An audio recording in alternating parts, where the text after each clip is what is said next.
হবে খানাকুল 2-এর ওপর দিয়ে।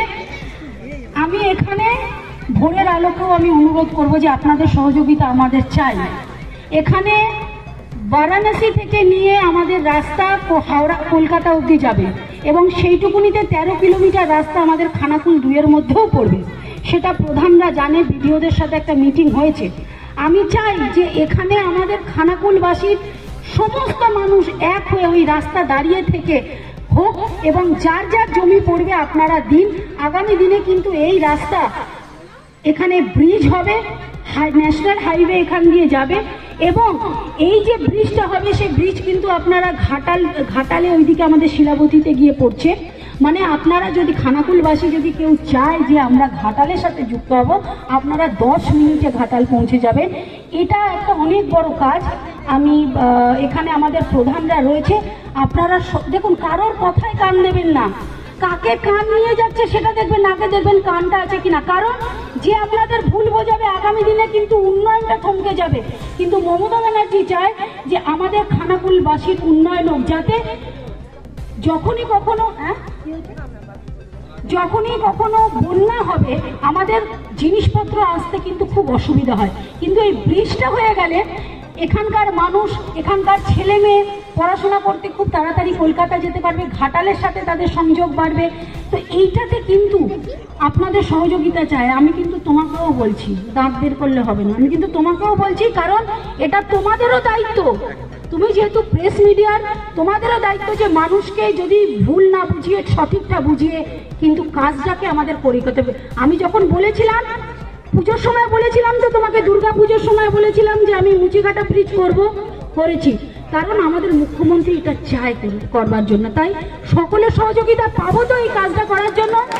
13 কিলোমিটার রাস্তায় কেউ কখনো বাধা দেবে না তো, ঠিক তো? ধন্যবাদ। আজকে আমি এসেছি কেন্দ্রীয় সড়ক পরিবহন মন্ত্রী মাননীয় নীতিন গাডকারিজির কাছে।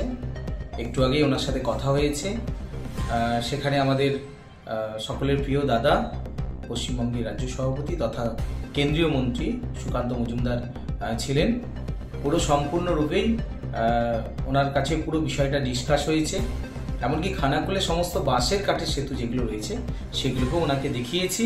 সেই সঙ্গে উনি আশ্বাস দিয়েছেন, উনি কথা দিয়েছেন যে খানাকুলে আর বাঁশের কাঠের সেতু থাকবে না, এখানে কংক্রিটের সেতু তৈরি হবে।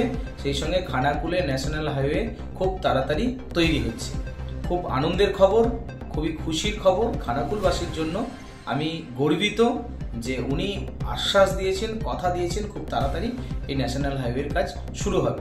সেই সঙ্গে গতবার আমি এসেছিলাম কেন্দ্রীয় রেলমন্ত্রী অশ্বিনীজির কাছেও এসেছিলাম।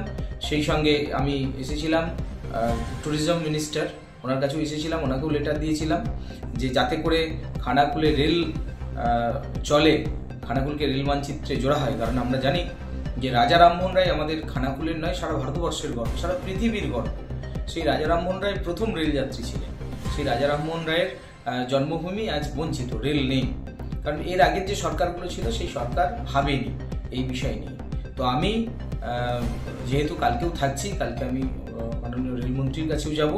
সেই সঙ্গে আমার একটা প্রস্তাব ছিল কেন্দ্রীয় পর্যটন মন্ত্রীর কাছে যে আমাদের এই গোঘাটের কামারপুকুর, শারদা মায়ের মন্দির, জন্মভূমি, সেই সঙ্গে তারকেশ্বর, বাবা তারকেশ্বর ধাম, সেই সঙ্গে আমরা খানাকুলের ঘণ্টেশ্বর মন্দির, রাজা রামমোহন রায়ের জন্মভূমিতে, এই সমস্ত স্থানগুলোকে নিয়ে একটা তীর্থক্ষেত্র বানানোর জন্য বা ট্যুরিজম স্পট বানানোর জন্য এই প্রস্তাব দিয়েছিলাম গতবারই।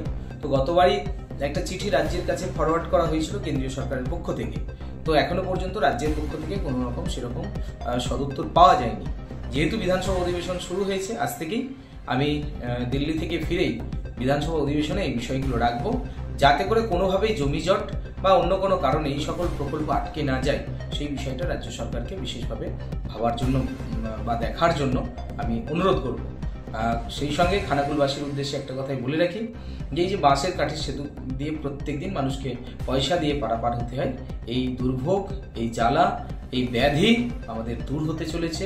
সেই সঙ্গে মানুষ খুব তাড়াতাড়ি এখানে ন্যাশনাল হাইওয়ে পাবে।